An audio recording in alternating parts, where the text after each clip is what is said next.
Hi everyone, welcome to Newegg TV. My name is Paul. We have a special guest in our studio today. This is Lee from PCJunkieMods.com. Hi Lee. Hi. How's it going? Pretty good. All right. We brought Lee in here because we get a lot of requests from our fans for water cooling videos. And although Newegg doesn't necessarily sell a whole lot of water cooling stuff, who knows, we might in the future, we wanted to share some water cooling tips with you guys at least, and also some water cooling systems. And since we don't have any water cooling systems here, we met Lee at the Gigabyte LAN event that was on recently, and Lee offered to bring a couple of his systems here, which are right here behind us, and also to sort of maybe go into a list of water cooling do's and don'ts. So we're going to do that at the end of the video. So Lee, where are you from? I'm from Stockton, California. All right. Lee came all the way down here to Southern California today, and we're glad he drove so far, and his systems made it intact as well. Yeah. And what sort of participation do you have with PCJunkieMods.com? Actually, it's my website. I just kind of post my work logs and stuff like that up there, so that way everybody can see what I'm working on, or stuff like that. How long have you been doing mods? I've been modding for about 2 years. Okay. So. Working with computers for a while then? Since 2006. All right. So he's adapted a lot in a short time frame. Yeah. All right. So let's take a look at these systems we have up and running behind us. Okay. So in this mod, I call this one the M3. It has the Sniper M3 motherboard inside it. So it has the Patriot RAM, 16 gigs of RAM. What are the Viper Extremes, I think. That's what and it looks then like. It has two Pyro SE 120 gig SSDs in RAID, and then all water coolants, well, actually not all water coolants. The water cooling is a Coolants 370 SI water block, and then I have Monsoon fittings, and then the liquid is actually the Mayhem's Aurora liquid. Okay. So it kind of looks like shampoo. And then I have a Black Ice dual 80mm radiator in there. And then this is the Silverstone SFX 450 power supply that I single sleeve with MDPC sleeving. So for that, you actually disassembled the power supply. Yeah. Then individually sleeved all the cables. Does that take a lot of work? It's quite a bit of work, and then be able to get it all back in the hole. That I actually had to widen that hole to get all these wires back in there. And then I guess the case also is Silverstone SG01 Evolution. Okay. And then Intermax fans. I actually put there's 5 80mm ones in there. And then I have the Frozen Q Flex Tank Reservoir. It actually fit perfect in there. Then I have a Coolants water pump underneath, and some Coolants fittings on this side. You can't really see them; they're probably in the back. So, and then a pump mod, which is the top, so that way you don't have to use the standard ports; are real small. Okay. And then what else is on that side? And then the Gigabyte GTX 560 Ti. Very nice. So I think that covers that guy. What's the processor? Oh, I'm sorry. It's the 3770K. Oh, nice. Good call. Z77. So, and you mentioned, did you also do a custom for the yeah, so fan assembly the mods that I did to this case, I actually added a fan here, so there was no hole. So there was a fan here and a fan here, so I drilled that out. And then I actually took away the 5 1/4 bays and added the radiator with 2 fans, made a special bracket for it. And then a friend of mine did all the airbrushing, and then I just flat blacked the whole inside, so that worked out pretty good. Have you found that now that SSDs are everywhere, does that give you a lot more free range when you're doing mods, because you don't have to worry about where to put a 3.5-inch drive? That makes it a lot easier. You can also a little bit more flexibility with the orientation, I think, too. Like you can get some Velcro and stick an SSD on wherever you want. Yeah. You're mentioning the paint job on here. This is a friend of yours? Yeah, this was actually requested from Gigabyte because this is one of their demos. That paint job kind of matches their box for their boards. Very nice. So. And then here's that custom drill work you did on the top, just to provide some exhaust area for the fans. Very nice. I like the workmanship. I like the sleeving on those cables, actually. Yeah, that looks real clean. It really dresses up your power supply and your system. It does. This is actually your personal system? Yeah, this is actually my personal gamer that I use at home. Now do you have a name for this one? This one I call Infusion. infusion. There's kind of a little something behind that. The reason I did that was because infusion just sounded like a cool name, and I kind of looked up the meaning behind it. But I thought it fit with this. This is also the Mayhem's liquid. It's the Aurora, kind of looks like shampoo, and all it's here for is pretty much eye candy for you to look at. So with the door on, it's hard to see it. But then I have also, so this has its own pump, and the tubing for it is only about that long because the pump is right there. Okay. So then I have this, all the other water cooling is on two other pumps. Oh, okay. So this is one loop here, 2 pumps pushing it. So the hardware in here is, I have 3 GTX 580s from Gigabyte, the Gigabyte X79 UD7 motherboard with the Intel 3820, and then 16 gigs of 2133 Kingston HyperX RAM. Nice. And then the Cooler Master SPH 1300 watt. And then I also have 2 Intel 520 SSDs in a RAID 0 and Western Digital Raptor 600 gig. And then I have an Aqua computer fan controller to help out with my pumps. And this is actually what they call a power adjust, so it gives more power. Okay. So that way I can actually, I have 1 pump, 2 pump, 3 pump. So I have all the 3 pumps are controlled from these. There's 3 different components right here. And then this guy controls all my fans and stuff like that.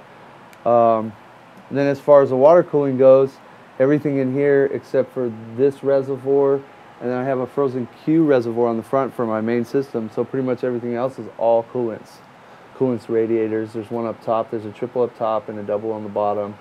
So I modded the bottom and I modded the top because actually the triple didn't quite line up right, so did a little modification, and then I added some paint, just kind of accent the case. Some grill highlights there on the. Yeah. So next up, we're going to go into, like, I don't want to call this a tutorial because we're not going to go that in depth, but what we are going to talk about is, let's say, water cooling do's and don'ts. Right. So let's say I'm a first-time water cooler and I want to set up a water cooling loop in my system. How do I attack that? Which angle should I come at that from? Usually, my recommendation for your everyday user, yourself, whoever that has never done water cooling would be to actually buy the bigger parts. So the tubing and the fittings and stuff, we'll wait on that. We'll buy the reservoir, the water blocks, the radiators and stuff like that. Reason being is because just because you think you know where everything's going to go at doesn't always work out that way. You know, I've always thought, I've looked at systems and said, I'm going to put this here and this there and whatever. So my recommendation, a good do is to buy your radiators, your water blocks, reservoirs, stuff like that ahead of time. Actually do a mock-up build with it, figure out where you want your lines to go. Then we'll start working on what angle fittings you need or how many compression fittings and stuff like that. So. Now, when you look at, do you deal with like a lot of first-timers when it comes to water cooling? Yeah, I do. Yeah. That's why they have me doing it. A lot of people have to ask questions, but it's good to ask the questions before you actually go and just start throwing it all in there together because computers are expensive. Yeah. So that's part of the reason why you recommend waiting on the fittings, because these, while individually they might cost, you're saying anywhere from $5 to $10 a piece. $5 to $10, which doesn't seem like a lot, but really for each different fitting on there, you need probably minimum 2 of these. 2 per, yeah. Like 2 for the video card, 2 for a reservoir, you know, so it adds up quick. So if you're a first timer, would you recommend maybe going first for CPU loop by itself, or? Yeah, you could start off simple, you know, but if you plan on putting the system together and you don't plan on tearing it apart and hopefully you don't have any problems or leaks during your install, then you could go with like a video card and a CPU. Okay. I mean, it's a couple $100 more, but you know. Now, when it comes to maintenance, because that is a question that I've been asked as well. How often do you have to perform maintenance on any given water cooling system? So, like on a new water cooling setup, my recommendation is like, I mean, I'm a big non-leave your PC on 24/7. It's on water. Not that me being there is going to make any difference if I spring a leak, you know, because just because I got to pull the plug, while it was frying out or whatever, you know, it doesn't really make a difference. But I just believe in turning the PC off. One of my things is once you set up a water cooling system, is that you need to actually check your fittings, because over time the tube from the heat will start to shrink a little bit, because it's actually fitting onto that compression fitting.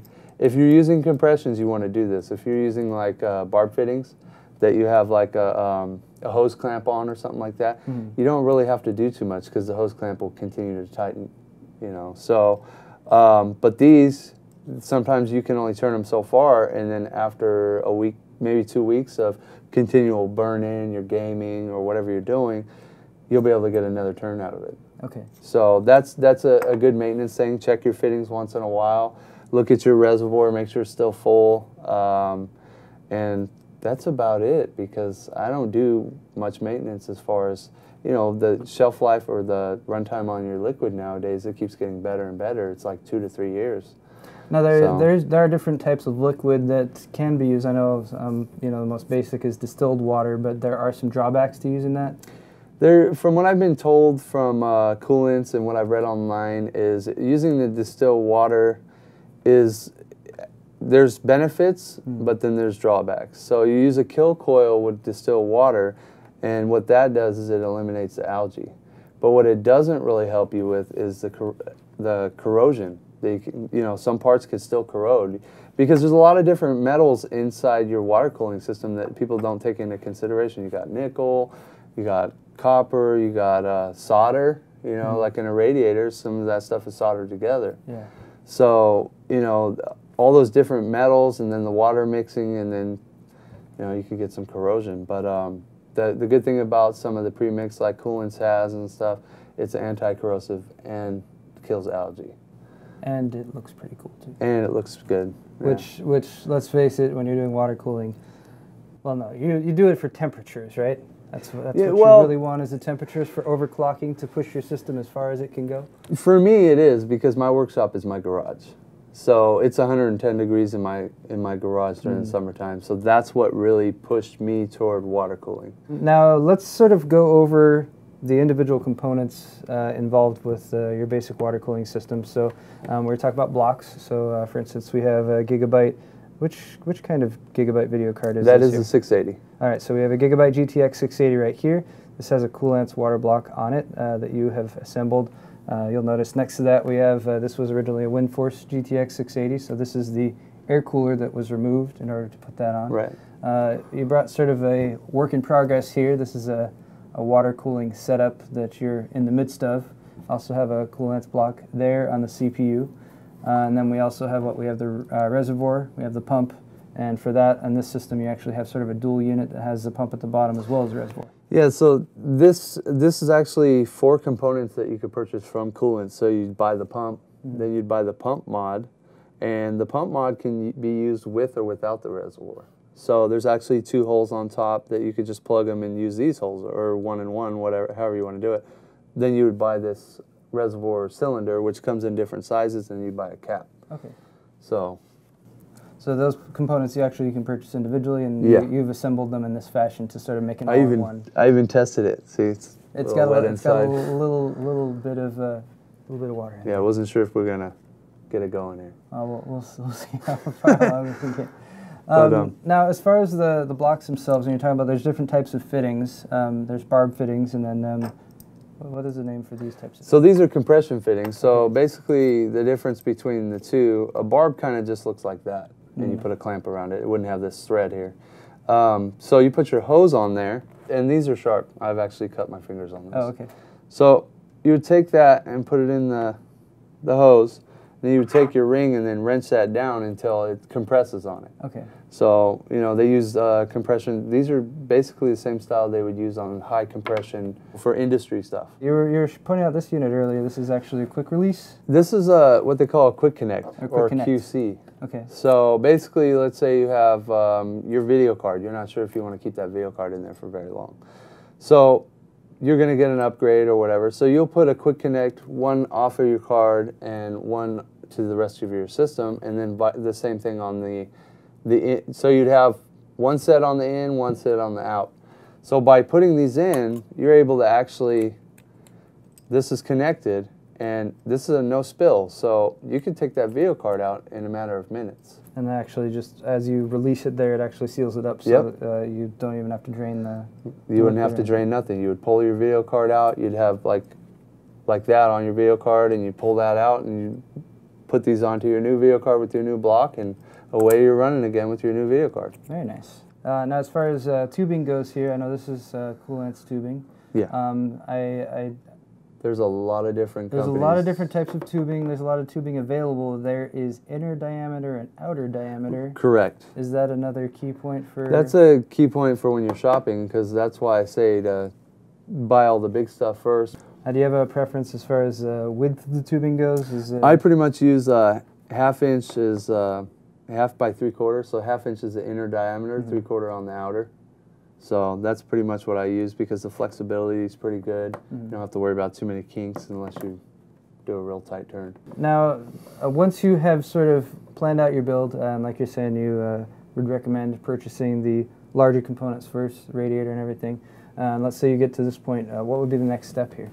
So the next point for this would be to install my fittings where I had planned on putting them. So like, I was kind of looking at this the other night, and I was thinking that I could probably make that turn, but not without putting an angle there.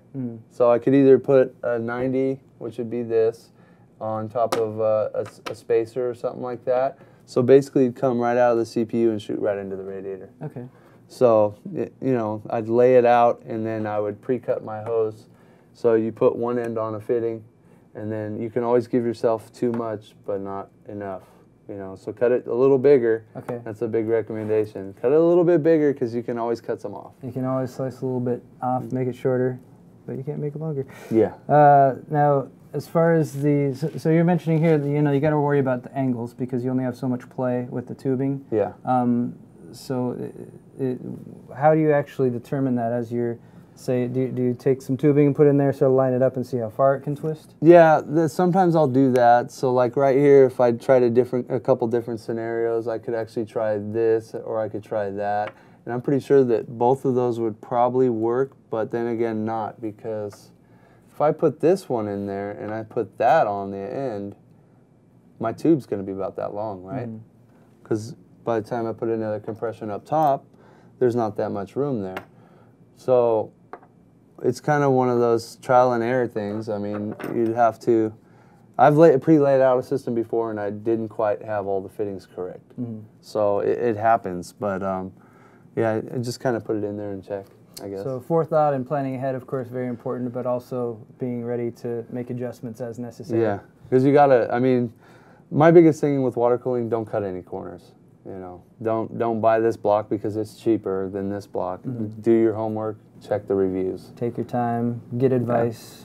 Lots of forums out there. We have a forum. I know you have a forum up as well. Yeah.